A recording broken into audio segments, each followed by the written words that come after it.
Performance Day. That's all I got to say. Let's get it, baby. Every rep we're making perfect no matter what. Every rep is another step to the best version of Tay Johnson. Let's go. Somebody finna get knocked out today. What he said. Operate next year. Operate next year. Has everybody got it? Yes, sir. Go get a break. Effort with technique. Effort with technique in practice shows up in games. Shows up in scrimmages. That's one of many. Fun to come out and compete. It's good to see that. It's good to play some live football. It's good to see tackling. It's good to see breaking tackles.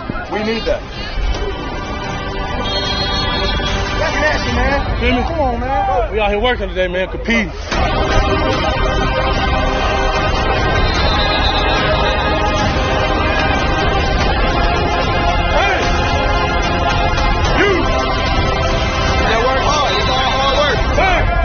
That's it for today, man. For the podcast, Talking Auburn football. Go ahead and like the video, comment, and subscribe. And as always, it's great to be an Auburn Tiger, War Eagle. All right, so we're in the midst of spring practice, and we talk a lot about the defense this, the defense that. Derek Mason implementing the 3-4, things of that nature. But it's not going to matter, guys, if Auburn can't figure out a way to move the football and find a way to score in the red zone. That's something that Auburn has struggled with, largely due to lack of consistency on the offensive line, errant play by the quarterback, inconsistency with the running back, not being able to come up with any kind of pass packages in the red zone. And I just really think that this is an area, obviously, that Auburn has to improve on. I mean, Auburn has not played bad defense. I mean, they haven't at times been particularly stellar. But if Auburn can't find a vertical passing game coming into this season, I mean, this is going to be another one of those average seasons for Auburn. They'll beat a team of, equal or maybe, a little bit lesser talent. But when you start talking about playing against some of the elite teams in the country, it's just not going to happen.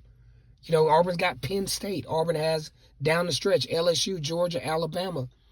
So if they expect to be at an elite level, the wide receiver position is going to have to be a little more important than it has been in the past.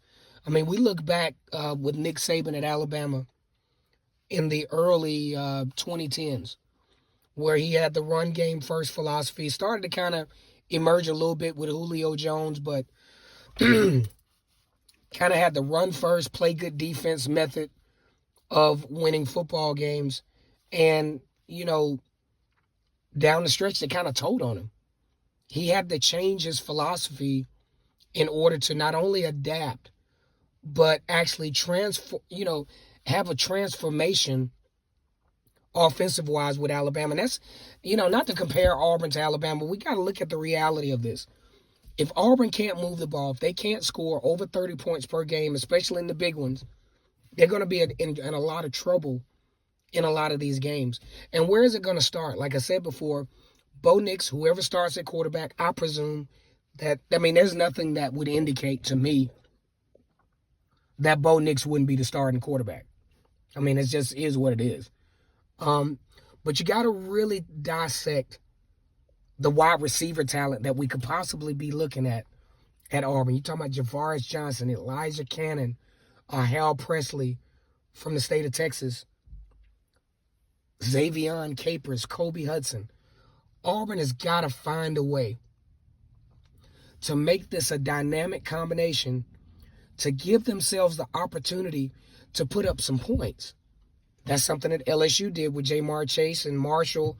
That's something that Auburn had the opportunity to do back in the 2016s when you had Kyle Davis, some of those other guys, Eli Stove, when they had that good recruiting class wide receiver-wise. This is a good opportunity for Auburn to do this. Also, you add J.J. Evans to the mix here at Auburn this year to give these guys a chance to have an elite level of scoring opportunities. Because a lot of people are putting a lot of this in Tank Bigsby's, lap. But Tank Bigsby, even with an 1,000-yard rushing year, that's not going to be what ultimately puts Auburn in position to possibly compete for the SEC West, possibly compete for a bid at the New Year's Six Bowl. I mean, talking national championship and SEC championship, I think that's a little far-fetched at the moment. I think they're going to need some good things to happen for them in order to put themselves in a position to do that. But otherwise, if this passing game doesn't get going, and if Brian Harsin and Mike Bobo can't come up with a situation to where they can make this passing game a serious threat to defenses, you can absolutely forget it. All right, guys, once again, it's Kennard Vernon, steward of the podcast. Like the video, comment, and subscribe. And as always, it's great to be an Auburn Tiger, War Eagle.